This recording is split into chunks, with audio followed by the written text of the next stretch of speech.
Well, guys, it needs to be said. Zom 100 Bucket List of the Dead is without a doubt best anime of the year. It is the best anime of the year. There's no other anime gonna top this. Hello, I'm Ron Combs here, and I'm here to talk about Zom 100 Bucket List of the Dead, covering episodes 10, 11, and 12, because these three episodes was moved by it. Now, I saw episode 10 already when it first aired to Anime NYC.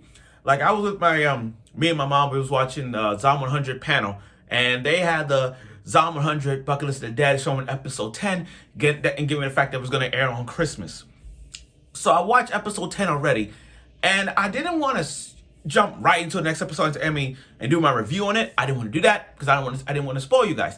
So I decided to watch all three, and then covered all the Zom 100 episodes, which I'm doing right now, the last three episodes. And if you guys don't know me, I was at Anime NYC with the sign that says Bakugo is trash. Go find me if you can. Anyway, going back. After delays and delays and delays of Zom 100, we finally got the last three episodes of the Zom 100 Bucket List of the Dead, even though I saw it early in November. But it doesn't change reality that Zom 100 had changed people's lives. It's been around in booths and panels where you get taking photos with the zombie shark. There are moments that you may want to be inspirational, like there's people cosplaying as Shizuka, people cosplaying as Akira, people cosplaying as Kentro and freaking Beatrix. Zom 100 is a franchise zombie apocalyptic anime. We have not seen a good anime in a long time. From High School to Dead to Gakukoraishi and now Zom 100. And Zom 100 changed the landscape of zombie animes, where it's in a panic world of a zombie apocalypse, you're bound to have comedy whatsoever. Now, for those of you who forgot about Zom 100, you go read the manga or give you guys a little follow-up. Zombie apocalypse. You work 3 years straight, no days off. You finally get a zombie apocalypse. You're free to do wherever you want now. It's had that comedy of a Shaun the Dead vibe, but comedy-wise, making your bucket list and you do whatever you want. And Akira is a very inspirational guy, because I made my bucket list dedicated for him. So he's a very inspirational guy. Now, for those of you guys who forgot how it all happened last week, you got this guy Higurashi, aka Dark Akira, who I call him the Dark Akira, by the way. He got his own bucket list. And his own bucket list shows us just which bucket list is better. The evil bucket list, or Akira's bucket list. Which bucket list will conquer it all? It was like a 4v4. Dark Akira and his group versus Akira and his group. Which four is going to lead the way? And for these last three episodes of Akira's Hometown, it's safe to say this was going to be a battle unlike any other. So, I'm going to cover the shows of the Zom 100s of all three, 10, 11, and 12, because they were so impactful. So, this 3-episode arc was basically the battle of Akira's hometown. And there were some good moments, like Shizuka's dream to become a doctor, which is fulfilling. Kensho wanted to be a comedian, and Beatrix wanted to travel around Japan. It was like a dream fulfilling moments for these four. Then Higurashi decides to open the tunnel and let all the zombies in, causing a freaking mayhem around the village. Now, I'm going to cover 4 parts of the story into this one, because this is 4 battles, 4v4, 1v1 until the point we get to a battle. So, let's break this down a bit. You got Kensho versus one of the old man. Now, and he was protecting the little girl too, because her parents was turned to zombies in the tunnel as well. But from his backstory, not Kensho's backstory, the old man's backstory is like this: I got a wife, I have a kid, but the wife is nagging about this and that, about how her other friend's husband got higher up, and he's still like this. And he doesn't even want to go home because all the bitching and nag is from his wife and his kid, to a point that he stays in the car every freaking time. He doesn't even want to go out. He doesn't want to go inside the house. But then Kencho is more like, yeah, Kencho, here's the thing. Kencho's like, you never once take care of your wife. Have you ever once come home and say, here you go, my queen. You never, what he's saying to him is that you don't appreciate your wife at all. You don't appreciate your kid. You don't go home and kiss your wife and say bye and all that stuff. You know, those kind of things is just like over the top. Now, when Kencho, talk about, I never badmouth Kencho. He is hilarious. Ha! I mean, he's always naked. There's not one, you can't take it's like, you can't take away the talent that he is a straight up comedian. He'll make people laugh non-stop. I mean, literally taking off his clothes and does the riskiest thing ever. Dive into a freaking pile of shit. Dive in a pile of shit. Taking one for the team. I mean, think about this. Would you rather be bitten by zombies or being strapped in a pile of shit? Which one would you do? And I like how it's all pixelated in ways like it's all pixelated, showing all the shits here. I mean, they did it just like in the manga, but still, it was funny. Now, that's one battle, and Kencho won. That's a W. Second W, we got Beatrix versus this egotistical office worker. She's so straight up forward. She's like, put this pin right here. It goes always here. She's so strict. She's so strict. God damn it. She's so fucking strict. And it was a battle of chainsaws versus swords. Who's winning this one? She was so, and then Beatrix is so talented with a sword. It's not even funny. She find ways to win in any other way. So much so that being a strategist that she is, she literally got on the water wheel and start showing her anybody could do things. You just gotta, if you don't listen to other people, you won't get ahead of life.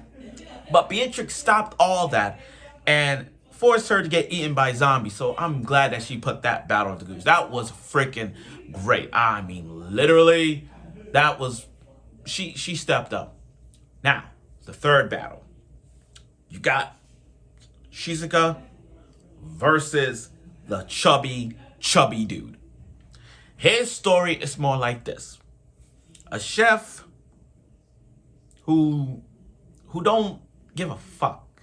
A chef who just like no one's training me, so freaking what? And then we didn't want to train him, and then Karma comes in as a chef. Karma, as it is, he smoked a cigarette, put it in a pot, and it caused a fire. And he got fired because of that. So he thinks everything is bad luck.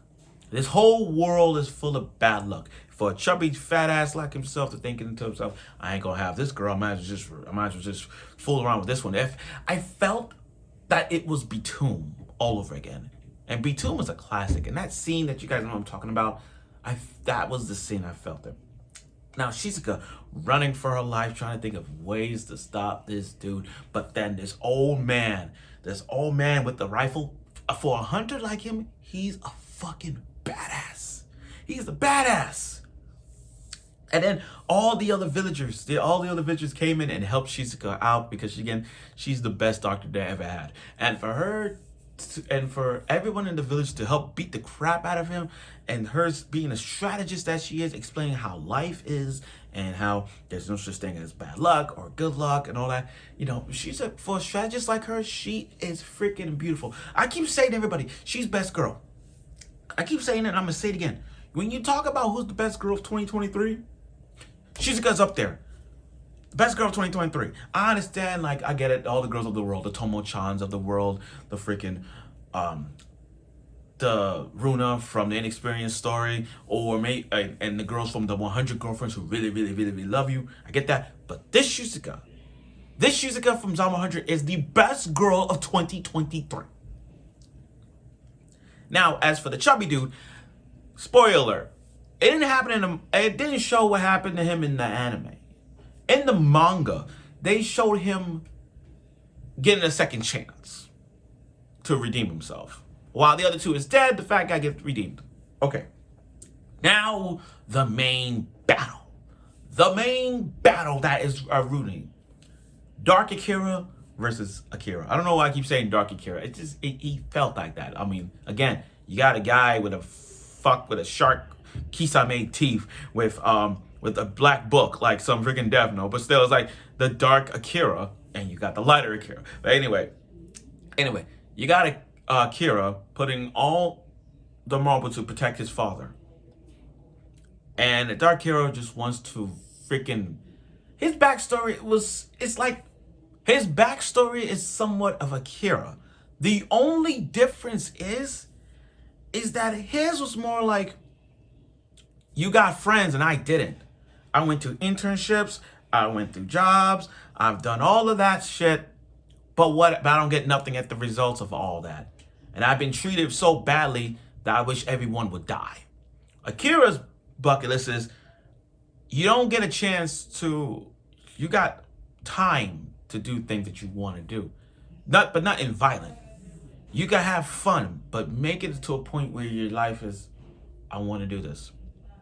I want to do this. You don't get a second chance in life. You don't get a second chance. Enjoy the little things. That's what Akira is.